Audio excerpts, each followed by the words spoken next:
And welcome back to the class. आज हम पढ़ रहे हैं class 9th I think, chapter 6 and ये टिश्यू वाला चैप्टर है। मैं इसलिए ऐसा बोल रही हूँ क्योंकि हम ये सीरीज एचटेट के लिए कर रहे हैं। इसमें सिर्फ वो कंटेंट पढ़ेंगे जो क्वेश्चन हमारे एचटेट 2026 में पूछे जा सकते हैं। इसके अलावा हम कुछ और चीज कवर नहीं करने वाले हैं जिसे हमें लगेगा कि यहाँ से क्वेश्चन बन सकता है, बस वो चीजें करी जाएगी।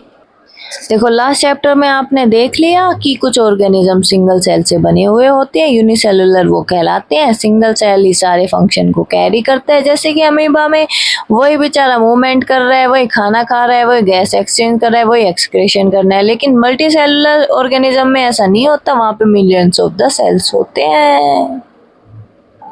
तो ये ज़्यादातर जो सेल है ना वो स्पेशलाइज्ड होते हैं किसी ना किसी एक पर्टिकुलर काम को करने के लिए। तो अलग अलग ऐसे ग्रुप बने हुए होते हैं ये, क्योंकि जो सेल है वो एक ही पर्टिकुलर तरीके का फंक्शन करते हैं, तो ये बहुत अच्छी एफिशिएंसी के साथ काम कर पाते हैं। ऐसा ही ह्यूमन बीइंग की मसल्स होती है, वो कॉन्टैक्ट करती है, रिलैक्स करती है, मूवमेंट के लिए काम में आती है। नर्व सेल मैसेज को कैरी करते हैं, खून ट्रांसपोर्ट करता है ऑक्सीजन को, खाने को, हार्मोन को, वेस्ट मटेरियल को। ठीक है, ये सब चीजें वो आराम से कर पाते हैं क्योंकि वही काम करना है उसको बस।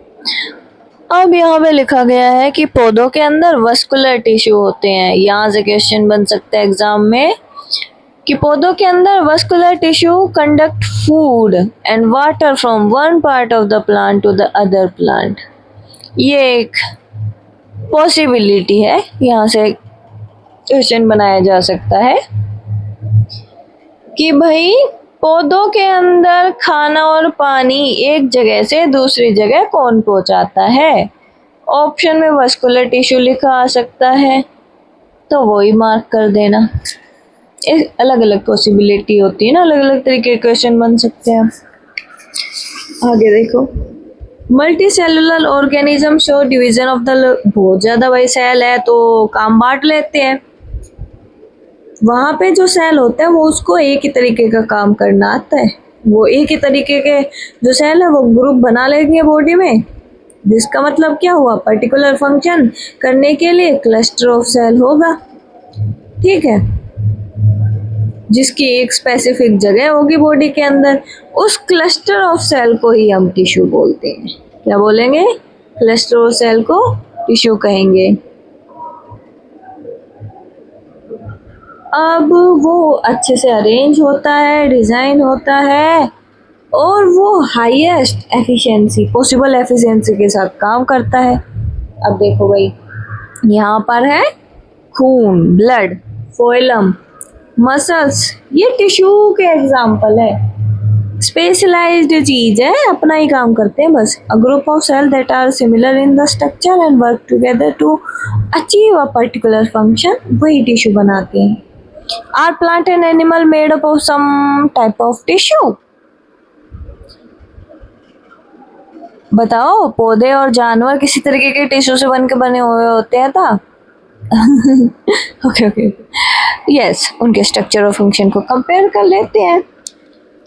Do plant and animal have the same structure? Do they perform the similar function? चलो भाई देखते हैं। So they are noticeable difference between, दोनों में अच्छी खासी डिफरेंस है। प्लांट स्टेशनरी होते हैं, फिक्स होते हैं, मूव नहीं करते, सिर्फ ऊपर की तरफ अपराइट उनकी ग्रोथ होती है। तो उनके पास है लार्ज क्वांटिटी में सपोर्टिव टिश्यू। यहाँ से क्वेश्चन बन सकता है कि जो अपराइट मूवमेंट होती है प्लांट के अंदर, वो किस टिश्यू की वजह से? सपोर्टिव टिश्यू की वजह से। सपोर्टिव टिश्यू वैसे जनरली कैसे होते हैं? डेड सेल होते हैं भाई, यहाँ से याद रख लो। Supportive tissue, upright supportive tissue, dead cell, okay, generally dead cell, ऐसे याद रह जाएगा आपको। They have a large quantity of, plant have large quantity of supportive tissue and the supportive tissue generally has dead cells. Animal on the other hand, वो घूमते फिरते रहते हैं पागलों की तरह इधर, नहीं नहीं नहीं नहीं, मतलब अच्छे बच्चों की तरह। Animal On the other hand, move around in search of food, mate, shelter. They consume more energy as compared to the plant. ज़्यादा एनर्जी खर्च होएगी, ज़्यादा घूमेंगे फिरेंगे तो हाँ भाई ऑब्वियसली ज़्यादा एनर्जी खर्च होगी. So they consume more energy as compared to the plant. तो most of the tissue they contain are living. क्योंकि living होगा तभी खाना बनाएगा, तभी सारे काम कर पाएगा.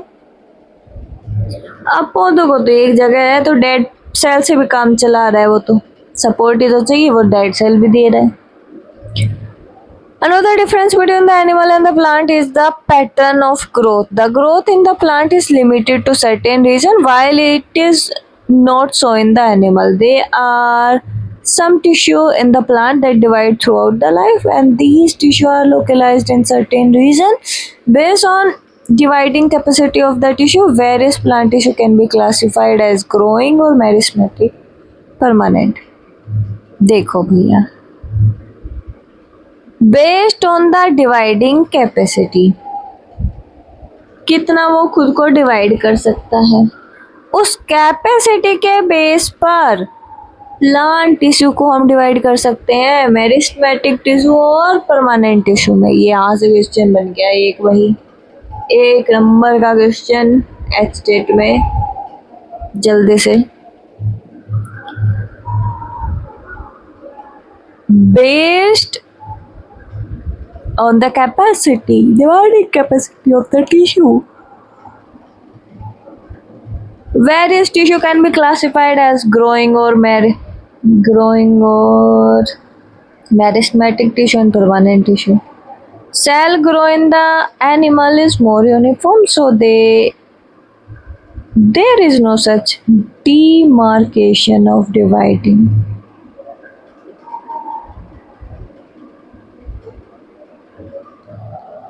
सेल ग्रोथ एनिमल में यूनिफॉर्म होती है, इसलिए ऐसा कोई डिमार्केशन ऑफ डिवाइडिंग नहीं होता. And non divide region in the animal.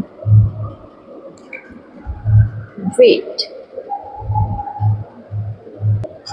तो भाई इस बात को समझने के लिए ये जो लिखा हुआ है ना, वेट मैं अंडरलाइन कर देती हूँ.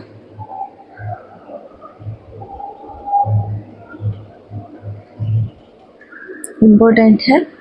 तो यहाँ पे लिखा हुआ है cell growth in the animal is more uniform, so there is no such demarcation of dividing and non dividing region in animal. सरल शब्दों में आपको समझाती हूँ. जो पौधे होते हैं ना, उसमें कुछ ही भाग ऐसे होते हैं जो खुद को डिवाइड कर रहे होते हैं, जैसे कि रूट्स की टिप, जड़ों का जो आगे का हिस्सा है वो खुद को डिवाइड कर रहा होता है, तभी वो बढ़ रहा होता है. शूट की टिप, तने का आगे का हिस्सा, वही बार बार डिवाइड करके वही ग्रो कर रहा है. तो उस क्षेत्रों में मेरिस्टेमेटिक रीजन कहते हैं. जो बाहर की कोशिकाएं जो नॉर्मली विभाजित होती रहती है, बढ़ती रहती है, वो मेरिस्टेमेटिक रीजन कहलाती है. इसलिए पौधे में एक डिवाइडिंग रीजन होता है, एक नॉन डिवाइडिंग रीजन होता है, जो स्पष्ट रूप से आप देख सकते हो. लेकिन जानवरों में तो ऐसा नहीं होता. शरीर की वृद्धि वहाँ पर तो सामान्य तरीके से होएगी, यूनिफॉर्म होएगी. कोशिका का जो विभाजन है वो किसी एक पर्टिकुलर स्थान पर सीमित नहीं होता. सारे सेल डिवाइड करते हैं, धीरे धीरे बच्चा बड़ा होता है. ऐसे नहीं कि हाँ एक हाथ बढ़ा जा रहा है दूसरा नहीं बढ़ रहा, ऐसे नहीं होता है. प्लांट में तो ऊपर और नीचे से डिवाइड हो रहे और बढ़ रहे हैं. उसी कैपेसिटी के साथ, उसी एफिशिएंसी के साथ तना मोटा थोड़ी हो रहा होता है जितना उसकी हाइट बढ़ रही होती है. तो उसकी बात हो रही है, वो मेरिस्टेमेटिक रीजन था. एनिमल में प्लांट की तरह कोई स्पष्ट डिवाइडिंग रीजन नहीं होता. Non dividing region, dividing non dividing region नहीं होता. ऐसा कोई डिमार्केशन नहीं होता. तो एस्टेट और सी टेट के लिए वन लाइनर क्या बन सकता है? Why is there no clear demarcation of dividing and non dividing region in animal? Because the cell growth in the animal is more uniform and not restricted to the specific meristematic region as in the plant. So grow, plant क्या है? वो grow करेंगे specific point पे ही, जिसको meristem बोलते हैं. Animal grow करेंगे uniformly हर जगह से.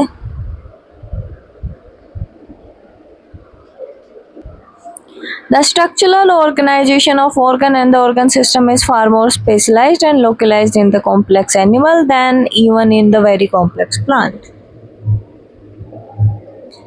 देखो बता रहे हैं कि बहुत ही ऑर्गेनाइज स्ट्रक्चर ऑर्गन होता है एनिमल्स का, चाहे कितना ही खतरनाक प्लांट क्यों ना हो, उन सबसे कॉम्प्लेक्स ज़्यादा स्पेशलाइज्ड काम एनिमल्स में होता है. So this fundamental difference reflect the difference between the mode of the life pursued by these two major group of organism. ये डिफरेंस होने की वजह से अलग अलग तरीके का ये दोनों ग्रुप ऑफ लिविंग बीइंग अलग अलग तरीके का जीवन जी रहे हैं. Particularly in their different feeding method, अलग अलग खाना लेने का तरीका हो गया.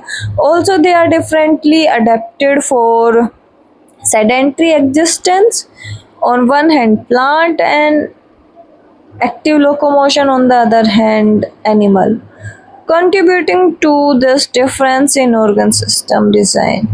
So it is with reference to these complex animal and the plant body that we will now talk about the concept of tissue in some detail.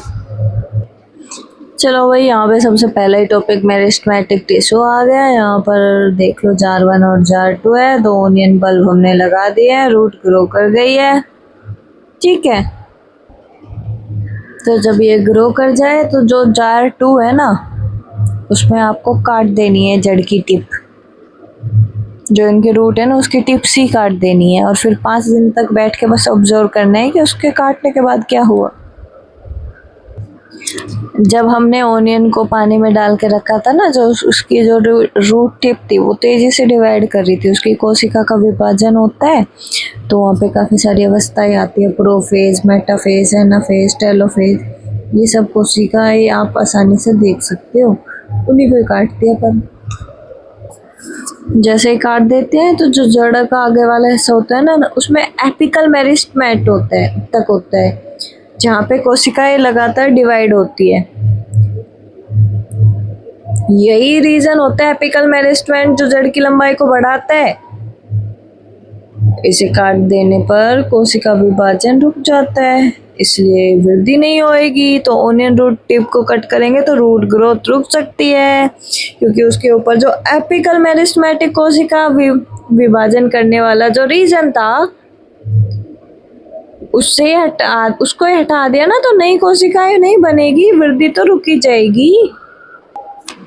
क्योंकि हमने अभी पढ़ा था कि जो प्लांट की ग्रोथ होती है वो सर्टेन रीजन में ही होती है. उस सर्टेन रीजन को बोलते हैं मेरिस्टेमेटिक रीजन. मेरिस्टेमेटिक टिश्यू वही डिवाइड करेंगे, वही आगे ग्रोथ करवाते हैं. अब यहाँ पे लिखा हुआ है depending on the region where they are present, meristematic tissue are classified as apical, lateral, intercalary. ये बोल रहे हैं कि एपिकल जो रीजन होता है ना, उसमें एपिकल जो रीजन होता है उसमें जो मेरिस्टेमेटिक एपिकल मेरिस्टेमेटिक टिश्यू वही ग्रोथ के लिए रिस्पॉन्सिबल होता है. कहाँ पे पाया जा रहा है मेरिस्टेमेटिक टिश्यू? उसको मेरिस्टेमेटिक टिश्यू को 3 हिस्सों में डिवाइड कर दिया. क्वेश्चन यहाँ से बनेगा, मेरिस्टेमेटिक टिश्यू को हम क्लासिफाई कर सकते हैं apical, lateral, intercalary. Apical, lateral, intercalary किस बिहाफ पे कर रहे हो इसको classify? Region, depending on the region of meris. ठीक है, नए सेल जो प्रोड्यूस होंगे ना मेरिस्टेम द्वारा, वो उसके जैसे ही दिखेंगे. जैसे जैसे वो ग्रो करेंगे, मैच्योर होएंगे, तो धीरे धीरे उनकी कैरेक्टरिस्टिक चेंज होती रहती है. फिर उसके बाद आप उसको डिफ्रेंशिएट कर सकते हो बाकी टिश्यूज के जैसे. अब ये देखो, सबसे ऊपर ये है एपिकल मेरिस्टेम और ये है इंटरकैलरी मेरिस्टेम. बीच वाला इंटरकैलरी मेरिस्टेम. सबसे नीचे वाले को आप बोलोगे लेटरल मेरिस्टेम. ये तीनों की लोकेशन है मेरिस्टेम की, मेरिस्टेम टिश्यू की। एपिकल, इंटरकैलरी, लेटरल भूल जाओगे, बता रही हूँ, याद कैसे रखोगे। ए आई आगे क्या है, L, A I L. Meristematic को ए आई एल में डिवाइड कर दिया, ए आई एल। ये सबसे बाद का, एपिकल सबसे ऊपर वाला, ये बीच का, ठीक है। Intercalary meristem seen in some plant is located near nodes. Okay, बीच वाला नोड्स के पास है, फोटो को देखो, यस है भाई है। Apical meristem is present at the growing tip of the stem. कहाँ पर होगा एपिकल, ग्रोइंग टिप पर, एपिकल ग्रोइंग टिप पर। एपिकल बार बार इसलिए बोल रही हूँ ताकि याद हो जाए। Apical meristem growing tip of the stem, root पे जो भी चीज इंक्रीज हो रही है उसकी टिप पे मिलेगा। वो स्टेम की लेंथ को बढ़ाता है, रूट की लेंथ को बढ़ाता है। गिर्थ का मतलब होता है चौड़ाई, स्टेम की चौड़ाई को बढ़ाएगा, रूट को इंक्रीज करेगा। लेटरल सबसे नीचे वाला मेरिस्टेम, कैम्बियम जिसको बोलते हैं, लेटरल मेरिस्टेम को क्या बोलते हैं, कैम्बियम बोलते हैं। यह भी एग्जाम में पूछा जा सकता है। लेटरल मेरिस्टेम क्या होता है, कैम्बियम होता है। इंटरकैलरी मेरिस्टेम और seen in some plant, intercalary कहाँ पे होएगा, नोड्स के पास, ठीक है भाई, नोड्स के पास। आगे देखो, cell of meristem tissue are very active, बहुत अच्छी बात है। दे हैव डेंस साइटोप्लाज्म, बहुत अच्छी बात है। Thin cellular wall and prominent nucleus. देखो थिन सेलुलर वॉल इसलिए होती है क्योंकि भाई उन्हें तो जल्दी जल्दी डिवाइड करना है, जल्दी जल्दी डिवाइड करना है, जल्दी जल्दी डिवाइड करना है। न्यूक्लियाई तो तगड़ी होनी चाहिए क्योंकि न्यूक्लियाई भी डिवाइड करेगी ना, अलग अलग सेल में टूटती रहेगी, तभी तो ग्रोथ होगी। तो इसलिए जो मेरिस्टेमेटिक टिश्यू होते हैं वो बहुत ही एक्टिव होते हैं। उनके अंदर साइटोप्लाज्म बहुत ज़्यादा होता है क्योंकि उन्हें पता है टूट के दो हिस्सों में बंटना है, तो बाद में तो एक बार कम हो ही जाओगे, तो फिर से इसीलिए ज़्यादा होता है। Dense cytoplasm, thin cellular wall जो आराम से टूट जाए, अगला सेल बना दे, और बढ़िया सी न्यूक्लियस हो। यही तो पूरा वातावरण बना रही है मेरिस्टेमेटिक टिश्यू के लिए। भाई तुम्हें अपने चाचा जी से न्यारा हो रहा है तो बीच वाली दीवार तुम्हारी पतली सी होनी चाहिए। जल्दी से ही यहाँ से खींच के वहां पे कर दोगे, ये नहीं चाचा जी, मैं तो इधर रहूंगा, ठीक है भाई। तुम्हारे पास बहुत बड़ा घर है तो जो दीवार बनाना, एक जो पतली सी सेलुलर वॉल वो बना दो, अलग अलग हो जाओगे दोनों। प्रोमिनेंट न्यूक्लियाई का मतलब है भाई जो मेन इनका मास्टरमाइंड है वो अच्छा तगड़ा होना चाहिए, वही अच्छे से डिवाइड कर जाए। मतलब समझ गए ना तुम, ये सारे बाकी के एग्जाम्पल को छोड़ो, रियलिटी पे देखो। सोचने वाली बात है ना, न्यूक्लियाई अच्छा होगा तभी तो डिवाइड करके अपने आप को डिस्ट्रीब्यूट अच्छे से कर पाएगा, तो इसलिए प्रोमिनेंट न्यूक्लियाई है। पतली सी सेल वाला तभी तो वो टूट के दूसरे में कन्वर्ट होएगी, तभी तो वो सेल जल्दी जल्दी डिवाइड कर पाएगा, तो इसलिए थिन सेलुलोज की वॉल होती है। डेंस साइटोप्लाज्म क्यों होगा, ऑब्वियसली इसलिए होगा ताकि दो हिस्सों में बट सके भाई।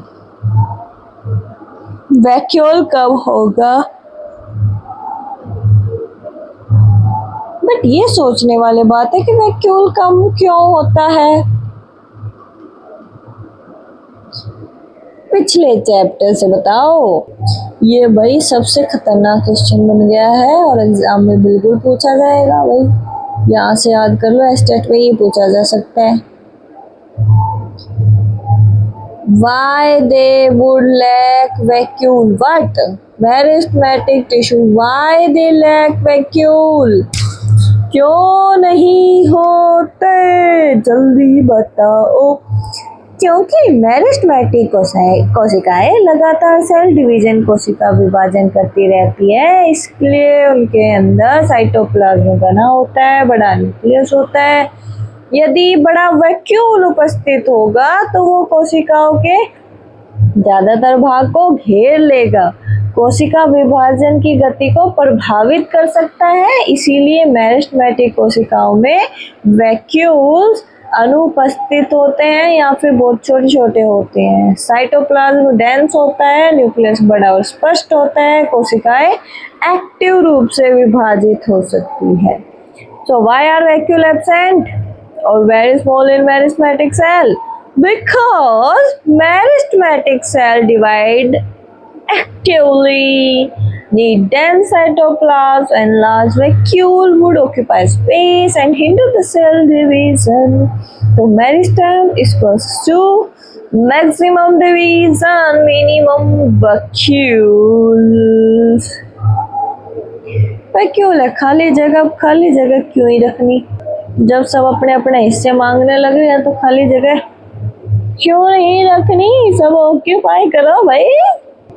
यहाँ पे लिखा गया है कि भैया मेरिस्टेमेटिक टिश्यू परमानेंट टिश्यू में बदल जाता है। मेरिस्टेमेटिक टिश्यू शुरू में लगातार विभाजित करता रहता है, बाद में थक जाता है तो परमानेंट टिश्यू बन जाता है। देखो भाई, एक विशिष्ट कार्य यानी कि स्पेसिफिक फंक्शन करने लगती है, निश्चित शेप साइज प्राप्त कर लेती है और उसमें डिवाइड करने की ताकत खत्म हो जाती है। पावर टू डिवाइड जब वो खो देती है तब वो परमानेंट टिश्यू बन जाता है। इसी को ही डिफरेंशिएशन कहते हैं। What is differentiation? जिस प्रोसेस में मेरिस्टेमेटिक कोशिकाएं स्थायी आकार संरचना कार्य प्राप्त करती है उसे डिफरेंशिएशन विभेदीकरण कहते हैं। देखो, वहां पे जो मेरिस्टेमेटिक टिश्यू है वो बेचारा डिवाइड कर करके थक लिया। आप बोले भाई एक काम दे दो, मेरे से सारी चीज नहीं हो रही, यहाँ पे तो सब कुछ डिवाइड करने के लिए करना पड़ रहा है। तो भाई उनको बना दिया किसी को जाइलम, वो जल का परिवहन करने लगते हैं, किसी को बना दिया फोइलम जो भोजन का परिवहन करने लगती है, और किसी को बना दिया एपिडर्मिस जो सुरक्षा प्रदान करने लग जाती है। यानी कि एक ही तरीके के जो मेरिस्टेमेटिक कोशिका है उसको अलग अलग कार्य करने के लिए स्पेशलाइज होना पड़ा और वो बनने के बाद वो स्थायी उत्तक परमानेंट टिश्यू बनाती है। ठीक है, फिर वो सीख गई। देखो भाई, यहाँ पर टेक अ प्लांट, एक हमने प्लांट का स्टेम लिया और अपने टीचर की मदद से उसको छोटे से स्लाइस में काट लिया, सेक्शन में काट लिया। अब जो स्टेन है उसको हमने स्लाइस किया सैफरीन की मदद से। फिर नीट एंड कट सेक्शन, बहुत प्यारा सा स्लाइड लगाया, उसमें ग्लिसरीन डाली 1 ड्रॉप, फिर कवर कर दिया, स्लिप को कवर कर दिया और माइक्रोस्कोप के अंदर देखने लगे बहुत सारे सेल, अरेंजमेंट कैसी है। फिर उसको कंपेयर किया हमने पहले के डायग्राम के साथ और फिर हमें बताना है क्या वहाँ पर सेम तरीके के सेल प्रेजेंट है। कितने तरीके के सेल्स आपको वहाँ पर दिख रहे हैं? यहाँ से ही तो एग्जाम आता है, पैरेन्काइमा कोलेनकाइमा, भाई यही। Can you think of the reason why there would be so many type of cells? सोच के बताओ। We can also try to cut section of the plant root. We can try to cut section of the root and stem of different plant. देखो भाई, epidermis के just नीचे simple permanent tissue की कुछ layer हो सकती है।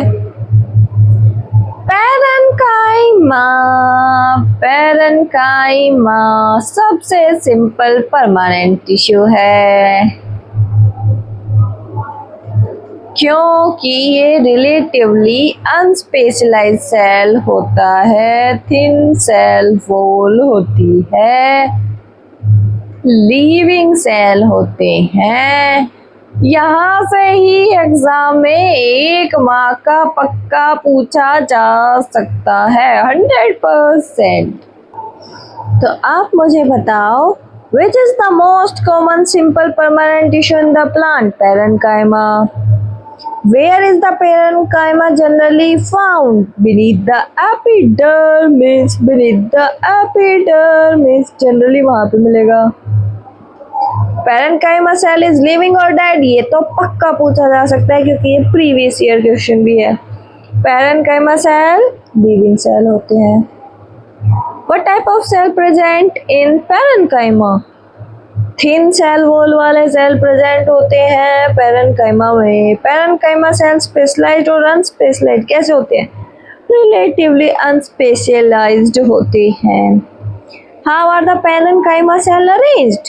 Loosely arranged होते हैं, लूजली अरेंज्ड होते हैं parenchyma. Why are intercellular space present in parenchyma? Intercellular space क्यों प्रेजेंट होता है भाई पैरेनकाइमा में? क्योंकि सेल लूजली अरेंज्ड होता है, इसका मतलब इंटरसेलुलर स्पेस उसमें प्रेजेंट होता है। मेन फंक्शन क्या है पैरेनकाइमा का? खाने को स्टोर करते हैं। वाह, ये तो पूछा ही जाता है। तो ये वाला जो इसका स्क्रीनशॉट ले लो, जस्ट बिफोर एग्जाम रिवाइज कर लेना हर साल वो भी। अरे नहीं, मतलब आप तो अब की बारी क्वालिफाई कर लोगे, पर जो बच्चे ना कर पाए उनके लिए बोला। Which permanent tissue contain large intercellular space? Parenchyma. Parenchyma is living tissue. बिल्कुल सही बात। Thick cell wall, बिल्कुल गलत बात। Thin cell wall होती है parenchyma की, पतली cell wall parenchyma की। Parenchyma tightly packed, बिल्कुल नहीं होते, loosely packed होते हैं। Food store in the plant, mainly performed by parenchyma. Parenchyma मतलब packed loosely. P for present below the epidermis. Possess thin walls. Preserve food. तो मैंने एक छोटी सी निमोनिक्स बनाई है parenchyma। यही निमोनिक्स है, पेरेंट स्टोर फूड। पैरेनकाइमा देखो, पी से प्रेजेंट बिलो एपिडर्मिस, ए से अलाइव यानी कि living cell parenchyma, P A R R relatively unspecialised, E से एम्प्टी स्पेस यानी कि इंटरसेलुलर स्पेस होता है, एन से नैरो यानी कि थिन सेल वॉल, सी से कॉमन सिंपल परमानेंट टिश्यू है ये, सी से common simple permanent tissue, H से help in storage, okay, Y से yield food storage function, M से most common permanent tissue, A से अरेंज लूजली। देखो भैया, पेट बड़ा भोजन संग्रह फूड स्टोरेज इसी का काम है। पैरेनकाइमा का पेट बड़ा मतलब फूड स्टोरेज करना पड़ेगा, तो पैरेनकाइमा फूड स्टोरेज करेगा। बार बार इसलिए बोल रही हूँ क्योंकि एग्जाम में पूछा जा सकता है, जाएगा ही जाएगा, ये समझ लो। जब 1% की चांस है कि ना पूछा जाए, 99% तो यहाँ से क्वेश्चन बनेगा अगर किसी ने ये चैप्टर ओपन किया है। लूजली अरेंज्ड है, आराम से बैठा है, जिंदा है, लिविंग है, पतली दीवारें हैं, ठीक है। तो parenchyma equals to living plus thin wall plus food storage plus intercellular space was most common tissue. जल्दी से एक बार क्यूटिकल्स, प्यारे प्यारे cuticles, epidermis, collenchyma, parenchyma, phloem, xylem, vascular bundle देख लो और आगे चलो, यहाँ से भी क्वेश्चन बन सकता है। क्लोरेन्काइमा, क्लोरो मतलब chlorophyll, parenchyma plus क्लोरेन्काइमा, sorry parenchyma में क्लोरोफिल ऐड कर दो तो वो क्लोरोकाइमा बन जाएगा। What is क्लोरेन्काइमा? पैरेन्काइमा जिसके अंदर क्लोरोफिल हो वो क्लोरेन्काइमा। फंक्शन क्या होता है क्लोरेन्काइमा का? Photosynthesis ma'am. Which tissue perform photosynthesis in green stem and leaves? Chlorenchyma, ma'am. Oh my God, यहाँ पर तो यही लिखा है, आगे बताओ। ठीक है भाई, एक्वेटिक प्लांट का यहाँ पर बात हो रही है। In aquatic plant, large air cavity are present in parenchyma to help them float. Such parenchyma type is called arenchyma. यहाँ से क्वेश्चन बनता है, ध्यान से पढ़ो, भूलना मत, पूरा 1 नंबर गवा दोगे। ये पूछा जाता है, प्रीवियस ईयर में पूछा गया है। एयरो मतलब एयर होता है, एरेन्काइमा air space.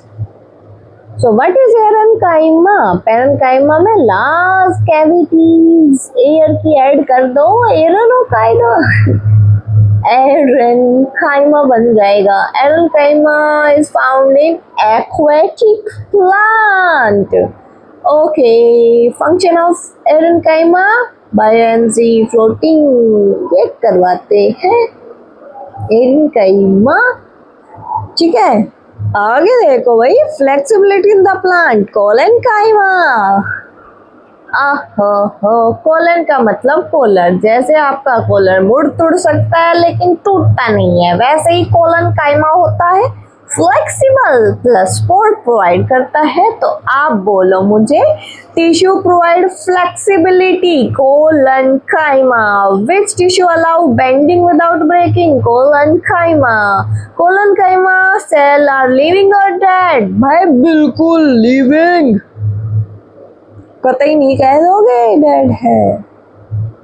Collenchyma bend to various parts of the plant like tendril, stem, climber without breaking. So it also provides mechanical support. We can find the tissue in the leaf stalk below the epidermis. The cells of this tissue are living elongated and irregular, thickened at corners. Okay. चलो भाई question बनाते हैं अब इसमें से। Which tissue allow bending without breaking? Collenchyma allows bending without breaking. Collenchyma cell are living or dead? बिल्कुल living. Shape of collenchyma cell elongated. Elongated. Cell wall thickened in collenchyma occur at cell wall thickening. Cell wall thickening of collenchyma occurs at corners. Intercellular space in collenchyma बहुत ही little. Where is collenchyma commonly found? ये question पूछा जाएगा। Intercellular space collenchyma में कितना होता है? बहुत कम होता है, वेरी लिटिल होता है, ये याद रखना। सेल वॉल थिकन इन collenchyma occur corners पे। Where is collenchyma commonly found? Leaf stalk, petioles below epidermis पाया जाएगा। कौन सा टिश्यू मैकेनिकल सपोर्ट प्रोवाइड करता है? collenchyma प्रोवाइड करता है। तो जल्दी से रिवाइज कर लो अब यहाँ तक का। पैरेन्काइमा लार्ज इंटरसेलुलर स्पेस होता है, क्लोरेन्काइमा क्लोरोफिल प्रेजेंट होता है, एरेन्काइमा एयर कैविटी प्रेजेंट होती है। कोलनकाइमा थिक कॉर्नर होते हैं। पी से पैरेन्काइमा पेंट्री यानी कि फूड स्टोरेज। सी से collenchyma chlorenchyma chlorophyll present photosynthesis. A से एरनकाइमा एयर है फ्लोट करेगा। सी से कोलनकाइमा क्लोरो और कोलन अलग है ओके। कोलैनकाइमा कोलर से मैंने आपको बताया था जिसमें फ्लेक्सिबिलिटी होगी जो बिना टूटे मुड़ सके, वो कोलैनकाइमा होता है। क्लोरेनकाइमा क्लोरोफिल होती है। यहाँ पे दे रखे बढ़िया बढ़िया जेन्युइन चित्र, बड़े ध्यान से देख लो, समझ में कुछ आए तो। नहीं समझ में आए तो आगे चलो, 10 दिन में एग्जाम है क्योंकि अभी तो इतना ही करना। हाँ भाई एस्टेट 2026 के लिए पढ़ा रही हो, अगर अब तुम्हें कुछ भी नहीं समझ में आ रहा तो सब कुछ इस टाइम पे तो पढ़ाया नहीं जाएगा, आपने पहले वेट करना चाहिए था। तो अभी तो हम सिर्फ इम्पोर्टेंट चीजें पढ़ रहे हैं, ध्यान से पढ़ते रहो। ऑब्वियस सी बात है, न्यूक्लियस क्या होता है, वैक्यूल्स क्या होते हैं, ये कैसे बताऊँ? बता सकती हूँ पर अभी 10 दिन में हमें पूरा सिलेबस भी तो कवर करना है। ये देखो भाई एक और नई आइटम की यहाँ पर एंट्री हो चुकी है और इसका नाम है, ये देखो, स्क्लेरेन्काइमा। परमानेंट टिश्यू होता है, हार्ड और स्टिफ पौधे को बनाएगा। We have seen the husk of the coconut, इसी की बनी हुई होती है। एग्जाम में आएगा husk of the coconut sclerenchyma की बनी होती है, क्लोरेन्काइमा की बनी होती है कि किसकी बनी हुई होती है, यही पूछा जाएगा। हस्क ऑफ द कोकोनट इसकी बनी हुई है, इसकी क्लेरेन्काइमा की बनी हुई है। Husk of the coconut exam में पूछा गया, प्रीवियस ईयर का क्वेश्चन है। क्लेरेन्काइमा का बना हुआ है, कैसा होता है ये भी आया था। अरे वो 3-4 लाइनें लिखी हुई होती है ना कि इनमें से इनकरेक्ट बताओ। तो ये डेड टिश्यू होता है, आपको ये भी बताना है सब कौन कौन से लिविंग थे, ये डेड हो, ये ऐसे क्वेश्चन बन सकता है। Sclerenchymatous tissue, the cell of this tissue is dead. They are long, narrow as wall are thickened due to lignin. इसकी वजह से वॉल थिकन हो जाएगी, लिग्निन यहाँ से बन सकता है। टिश्यू डेड है। स्क्लेरेन्काइमेटोस टिश्यू से बने हुए हैं। ये टिश्यू प्लांट को हार्ड और स्टिफ बनाते हैं। कोकोनट की हस्क भी स्क्लेरेन्काइमा से बनी हुई है। Often these walls are so thick that there is no internal space inside the cell. So this tissue is permanent in stem, around vascular bundle, in the vein of the leaf, in the hard covering of the seed and nut. It provides strength to the plant part. कहाँ मिलेगा sclerenchyma? Stems में मिलेगा, vascular bundles में मिलेगा, leaves की when में मिलेगा, hard covering जो सीड की होती है वहाँ मिलेगा, नट्स के हार्ड कवरिंग में मिलेगा। क्यों? क्योंकि ये प्लांट्स के पार्ट को स्ट्रेंथ प्रोवाइड करता है। सबसे बाहर की लेयर एपिडर्मिस थी, पहले भी बता चुकी हूँ मैं आपको, एपिडर्मिस ही है अभी भी, और क्या चेंज थोड़ी हुआ।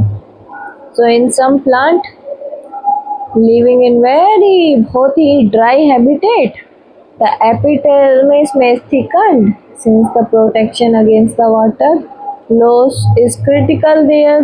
जो एंटायर सरफेस है प्लांट का हैज आउटर कवरिंग एपिडर्मिस, और वो प्लांट को प्रोटेक्ट करता है। Epidermal cell on the aerial part of the plant often create a waxy water resistant layer on their outer surface. This is important line, ये भी exam में ऐसे कैसे आ जाता है भाई। मुझे अब ये चीज़ साफ दिखाई दे रही है कि exactly line to line exam में आपसे ऐसे ही पूछ लिया जाता है बस बीच से। Part of the plant open spread flexi water resistant layer on their outer surface. So this aid in the protection against loss of the water and the mechanical invasion of the parasite fungi since it protect the role to play. इसका जो है protection का काम होता है, जो cell है epidermal tissue continuous layer बनाता रहता है बिना इंटरसेलुलर स्पेस के, जो इसीलिए क्या होगा कि जो ज़्यादातर एपिडर्मल सेल है वो रिलेटिवली फ्लैट होते हैं। ये भी एपिथर्मल सेल कैसे होते हैं, रिलेटिवली फ्लैट होते हैं, एग्जाम में पूछे जा सकते हैं। Often they are outer and side wall बाहरी और side wall thicker than the inner wall. So we can observe small pores here and there is epidermis of the leaf and these pores are called stomata. Stomata are enclosed by two kidney shaped cell जिसको हम guard cell बोलेंगे। ये बहुत ही ज़रूरी होते हैं gases के exchange के लिए एटमॉस्फेयर के साथ। ट्रांसपीरेशन यानी कि पानी का निकलना इन वेपर्स की फॉर्म में यही स्टोमेटा के थ्रू होता है। याद करो भाई कौन सी गैस चाहिए होती है फोटोसिंथेसिस के लिए। ट्रांसपीरेशन का क्या रोल है प्लांट में वो बताओ भाई। गैस हर एक बच्चे को पता है कार्बन डाइऑक्साइड होती है। Carbon dioxide is the gas required for the photosynthesis. Carbon dioxide में पानी मिलेगा तब जाके ग्लूकोज बनेगा और ऑक्सीजन निकलेगा। ये सारी चीजें सनलाइट के प्रेजेंस में होती है और क्लोरोफिल भी होना चाहिए। फोटोसिंथेसिस के बाद कौन सी गैस निकलती है, ऑक्सीजन गैस निकलती है। तो CO2 लो ऑक्सीजन दो। ट्रांसपीरेशन का प्लांट में क्या रोल है, पानी खत्म। Loss of water in form of water vapour from aerial part of the plant. जहाँ जहाँ एरियल हिस्सा है वहां से ट्रांसपीरेशन होकर पानी गायब। ज्यादातर एरियल हिस्सा स्टोमेटा ही होता है। ट्रांसपीरेशन का क्या रोल होता है, ascent of sap upward movement of the water में मदद होती है। Mineral from roots to leaf transpiration की मदद से ही भेजी जाती है। कूलिंग इफेक्ट प्लांट को कूल करना इवेपोरेशन ऑफ वाटर करके काम होता है। डिस्ट्रीब्यूशन मिनरल का इसी की मदद से हो पाता है। टर्गिडिटी को मेंटेन कर पाते हैं, विल्टिंग को प्रिवेंट करते हैं। तो ट्रांसपीरेशन क्या हुआ, loss of water vapour from aerial part of the plant वो ट्रांसपीरेशन होता है। Through which structure does maximum transpiration of your stomata के थ्रू होता है। Which phase help in ascent of sap, transpiration will help in the ascent of sap. What is the cooling effect of the plant due to transpiration की वजह से होता है। भैया ये चैप्टर बड़ा इम्पोर्टेंट है, बार बार इसमें से क्वेश्चन आते हैं तो आगे की चीज पढ़ लो। ये नेक्स्ट सेशन में करवाऊंगी मैं।